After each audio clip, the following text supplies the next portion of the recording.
How about we bind a book today? What do you say? I'm in the mood. I'll show you a bookbinding technique and then share a couple of sort of epiphanies with you. If you watched last night's video that I did where I made the beeswax sort of faux encaustic collage thing, you remember that I used a bunch of these strips of scrap paper. And I have a bucket or a bin, a thingy, where I keep those. It's this thing. Some of them are, pieces of my drop paper that I've ripped up, and others are like this. When you have an image and then you want to put it down on a journal page or whatever, and you tear off the hard edges because you want it kind of, distressed looking. So, you tear it like this. We all do it. But then you're left with those strips of paper that have one hard edge and then one torn edge. And what do you do with those? Well, I hope you don't throw them away because, you can use them.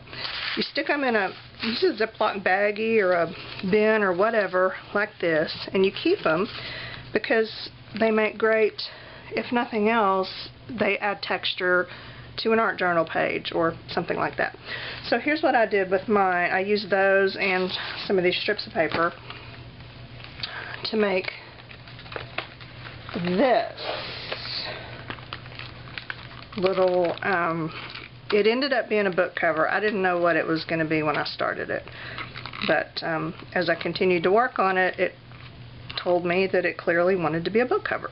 So that's what I made it. And this started out in life as this, a Stouffer's lasagna box. My daughter eats these. She loves these. I have tons of these boxes because, I keep them. So that's what I turned into this. I just, opened it up, glued the flaps down, started slapping on strips of scrap paper so that it would have this texture to it, and then just started painting over it. And that's how it turned out. I didn't really plan it. That's just the way it happened. It does have that kind of leather look, which I seem to be fairly good at accidentally creating a leather look. I still am convinced that if I tried to do it on purpose, it would be a total fail. But I like this. And after I got it painted and decided that it was, clearly wanted to be a book cover, then I was starting to kind of stress over what to put in it, because, a book cover without guts is sort of pointless. And then I remembered my Halloween project I'm working on. I've been working on forever and a half, but it's getting there. These are those things that I printed out. I think I talked about them before. It's on that website, howtohauntyourhouse.com. If you go to their download section, they have all kinds of templates and free stuff that you can download, with a Halloween theme. This is they call it the Vampire Diary.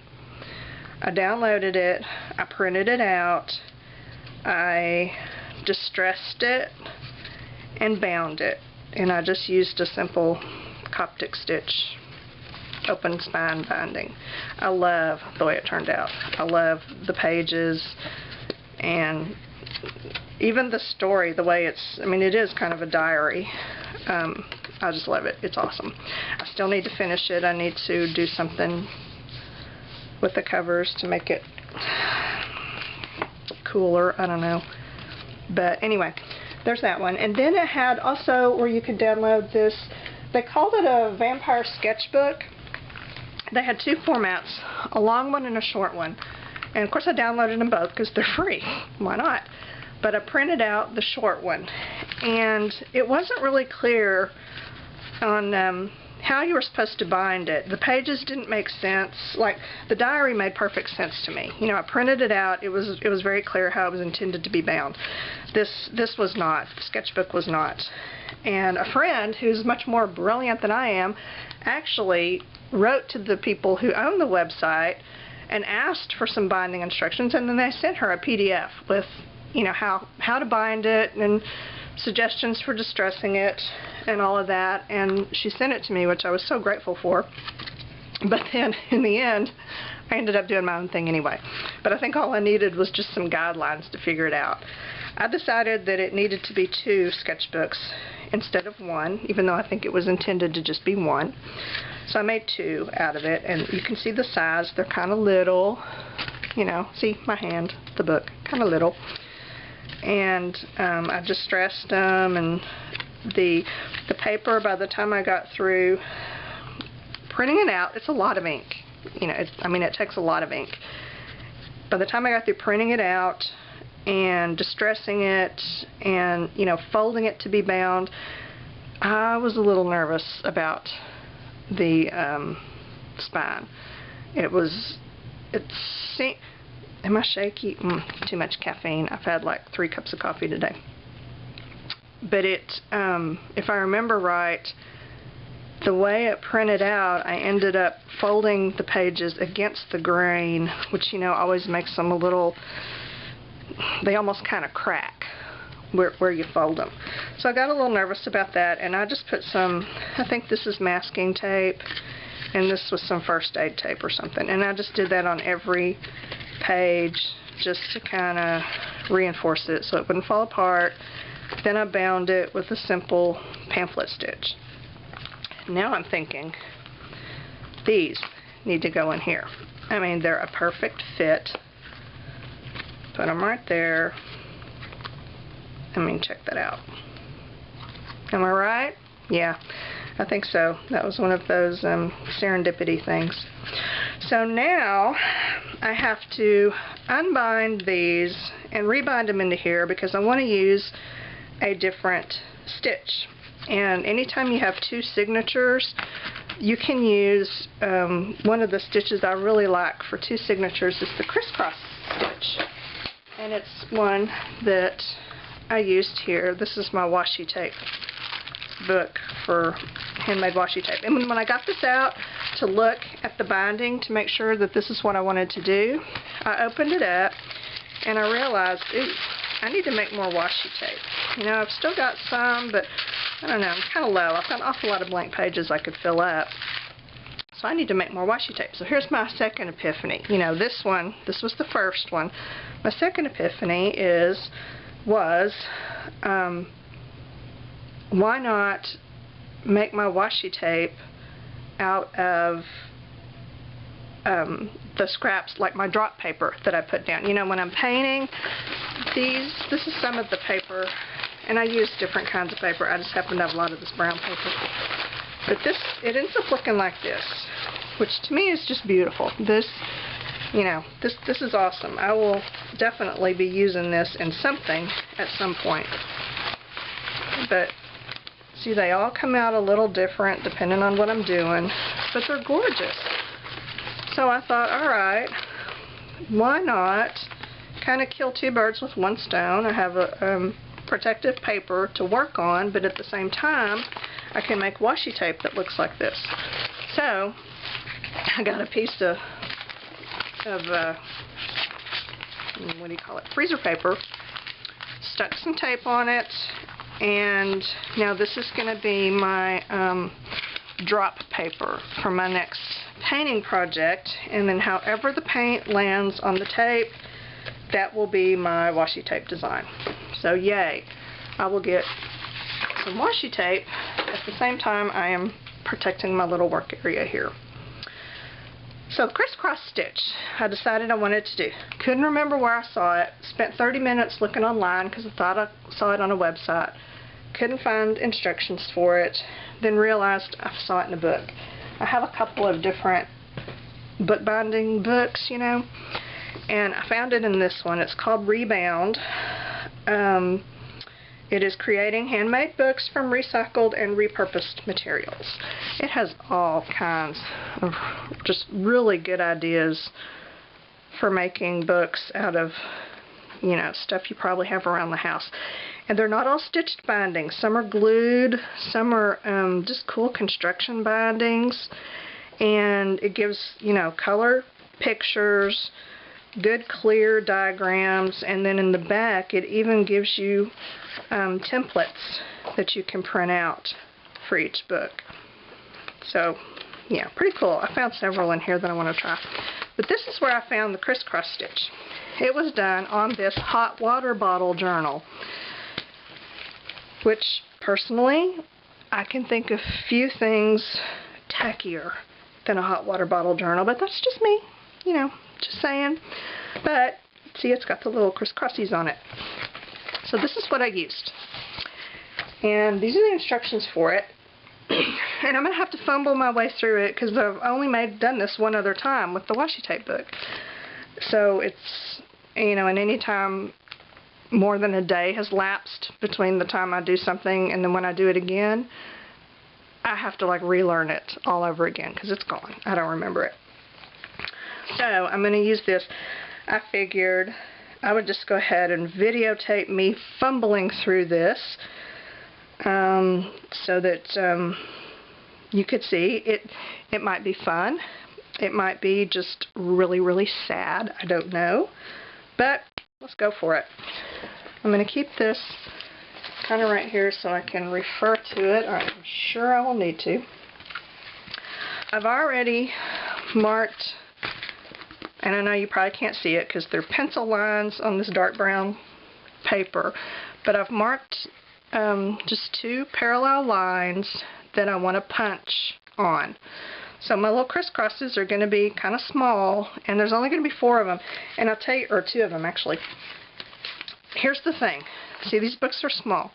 I've already punched 3 holes in the signatures because I did this pamphlet stitch. I need an even number of holes to do this crisscross thing. So I need 4, or I need 6.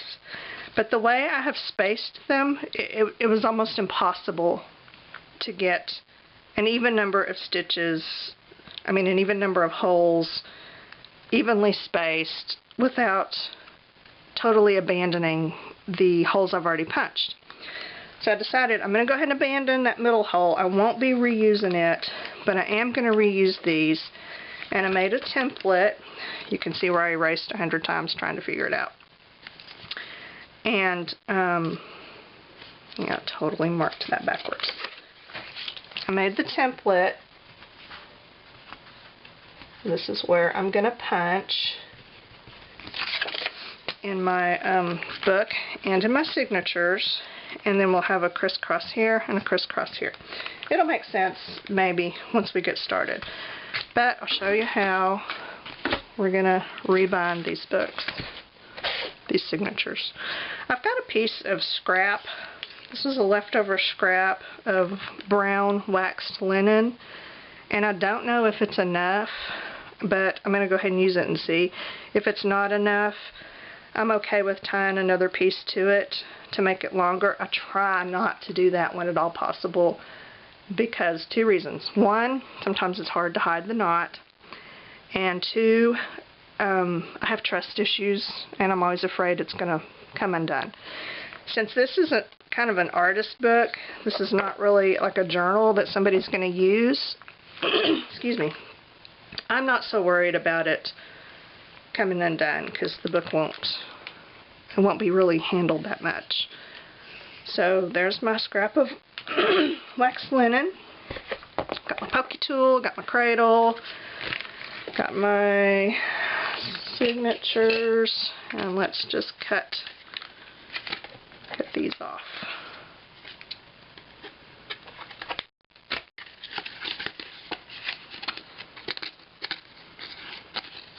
And we'll pull these out.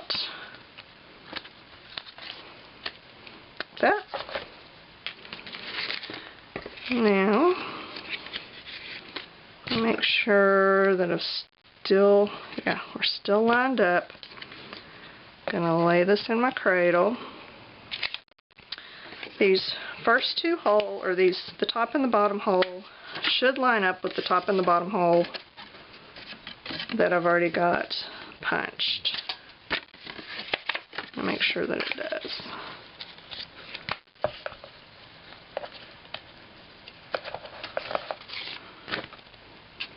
And if I was smart, I would get my binder clips or my little clamp.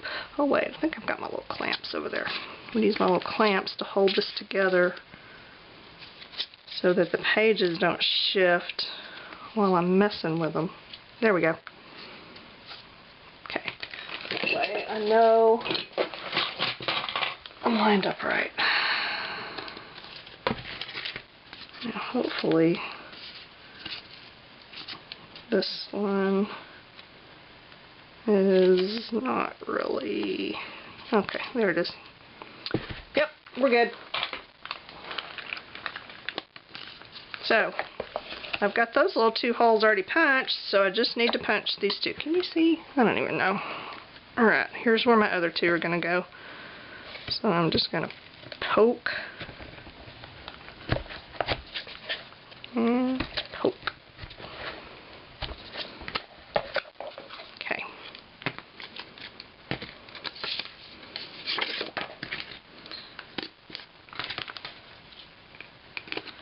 So there I've got my 1, 2, 3, 4 holes, and then that one in the middle that we're going to pretend like doesn't exist.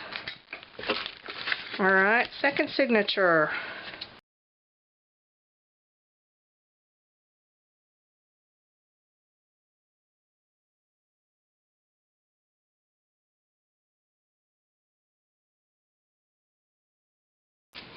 Sometimes if you wiggle them around, you know, they'll find where they're supposed to be. But I'm not having any luck with that right now. Let's see. Oh, it's because I have poked an entirely new hole. Didn't I do that last time? I think I do that with every book that I bind. I just poke an entirely new hole that doesn't belong. But you know what? It works out anyway.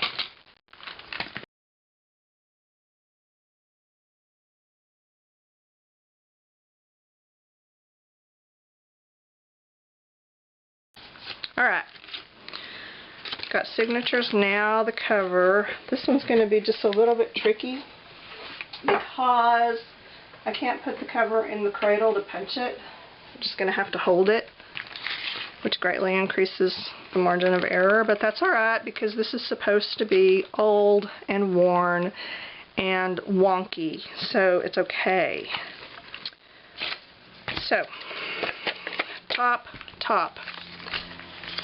I am going to, I know you're probably not going to be able to see, just kind of eyeball it for center. And it's kind of on my line. And then I'm just going to poke. Actually, I'm going to poke lightly while I'm holding it. Then poke all the way through.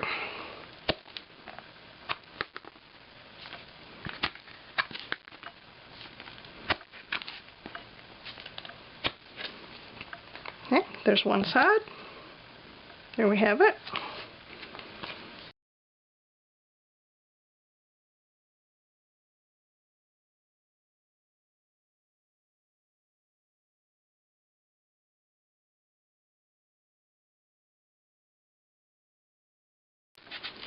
I put extra scraps of paper on the spine part when I was covering it, you know, with the scrap paper strips. I put extra all across here on the spine and on anywhere that it folds so that it would be sturdy. Doesn't have to be perfect because, you know, like I said, it's supposed to be kind of old, and falling apart would be okay as long as it falls apart artfully and not carelessly. Yeah. Okay.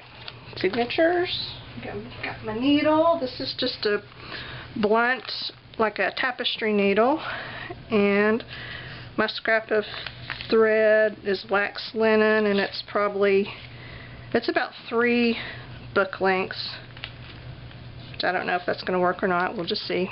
Now, here's the part where it gets all fumbly. I want this to be my first signature, like that. This will be my second one. So, I'm going to clamp this to the book, line up my little holes,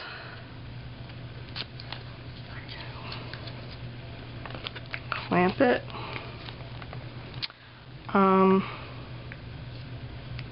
Either Harbor Freight or the Dollar Tree. I can't remember. Maybe both. They sometimes have the same stuff. Okay. Signature holes are lined up with the spine holes, so we're looking good. Now this one, don't forget where right side up is, because I have sewn in my share of upside down signatures, that's for sure. Line it up.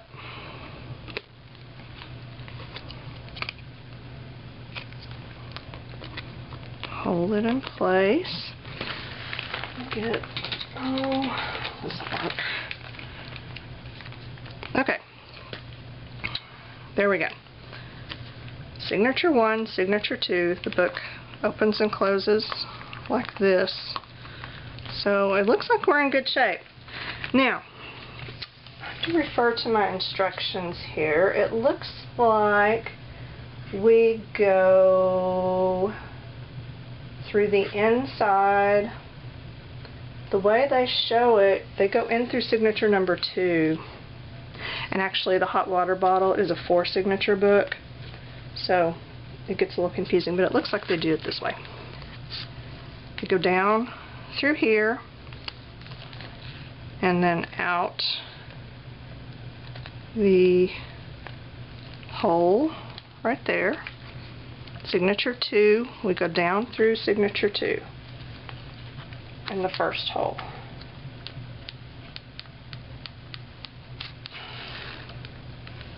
And I'm assuming we want to hold on to our tail. Yeah, we do. Hold on to your tail.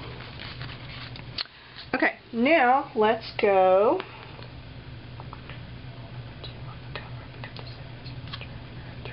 Okay. Here's where we are. The next step is going to be, we're doing a crisscrossy thing. So you go up through the second hole, and this is going to come out on the first signature. And wiggle the needle around till you find your pre-punched hole, or do the Shannon Green method and just poke a whole new one. Whatever works. I can't see. Oh, there it is. There we go.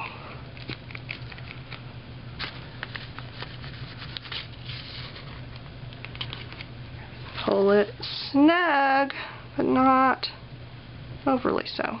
Let's see what we have. Now, to complete our pattern, you can see that we're going to need to have a thread come out here so that we can go back up there, right? So, go down through this end hole, same signature,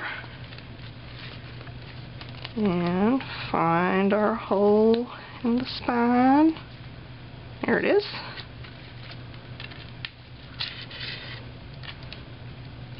Pull tight, and then up through, because then that's how we make our cross. And that goes through this other signature. See, I'm through the spine. Now I just got to kind of fish for the signature hole. These papers are so thick, it's hard for the needle to get through. Okay, there we go. There we have it. Pull tight, make sure everything is pulled tight. Now, I believe what they have us do is to tie off with this piece right here. So, let's just do that.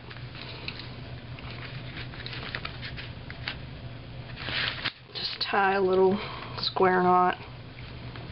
I'm going to tie it right there at that bottom hole.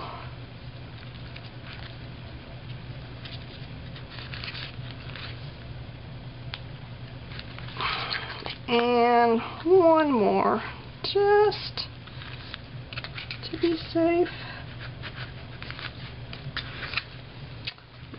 Snip this off so that it doesn't get in my way.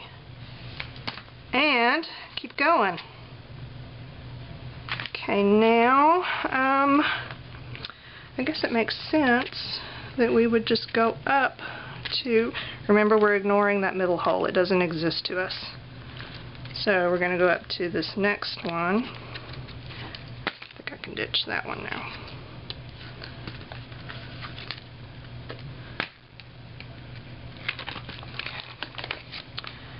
Go down, come out the signature,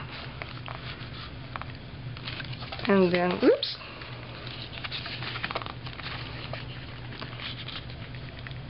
into the hole in the spine. Pull tight. Okay, we're doing crisscross these, so makes sense. It's logical to go up here, right? That's going to be this signature. So there we are through the spine. Let's fish for the hole in the signature. And man, I don't even see it. There.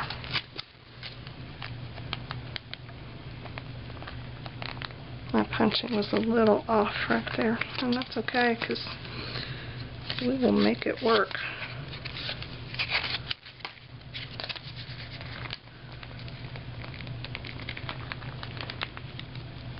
I don't have very good hand and wrist strength. I have parts and pieces of my wrist are missing, so that sometimes causes problems. Okay, there we go. You with me?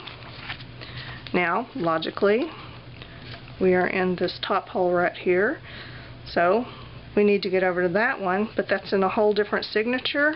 Nope, that's not the one we need. We need this one, because that's in this same signature. So let's come down, ignoring the hole that doesn't exist, going in this one, and wiggling my needle around until it finds the hole. Pull it tight, not tight enough to tear through your paper, but you do want to pull it tight. Let's ditch these because they're in the way and I don't think we need them. Now, up through that one, which is going to be, I'm lost, this signature.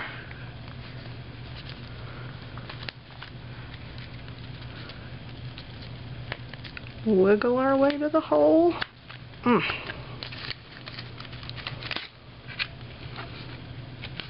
There you have it, crisscross binding. So you can see that this is not difficult. This is very easy.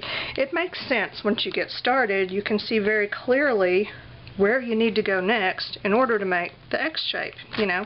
So it makes sense. So that's all there is to it. And you can see that if you've got 16 sets of holes, it would, it makes an impressive binding without being really difficult.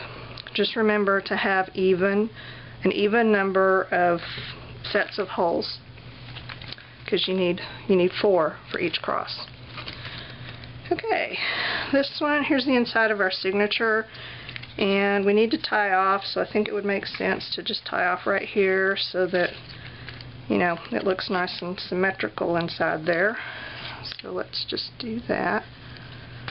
Let's pull tight around and then just make whatever kind of knot we can manage right there.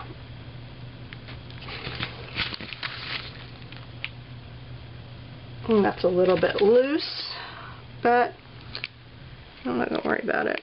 I think I will go back down here and tie down there too, just to tighten that up a little bit.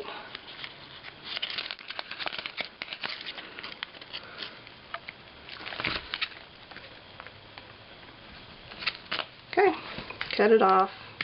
I only leave about a little 1/4 of an inch thingy. And we have our 2 signatures inside our book. Ooh, and that space between the signatures, that might be the perfect space for, where are those little, I've got some other little things, Halloween things that I printed out, and they have spontaneously disappeared. There's like a little map of Transylvania, and oh well, just trust me, it's fabulous and would go perfect right there. So, there I have it. Now I just need some kind of closure. I think some kind of big rusty metal something would look great right there. I'm just going to have to dig through my stuff and see what I can find. But I'm loving this. And what I would do right here, this is how weird I am, is I would get a brown marker and just kind of brown. I'll try this one. Get a brown marker and see how you can kind of see the white in those holes from the packaging. Let's just cover that up because no one needs to see that. There you go.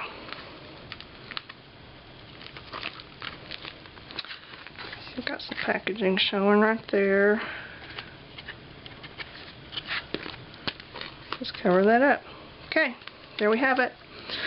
So I'll try to remember to put a picture on Facebook or do a video or something when I figure out the closure for that. And that's it for today. Yeah, until I can think of some other little project that will keep me from cleaning my house like I should be, I think we're done.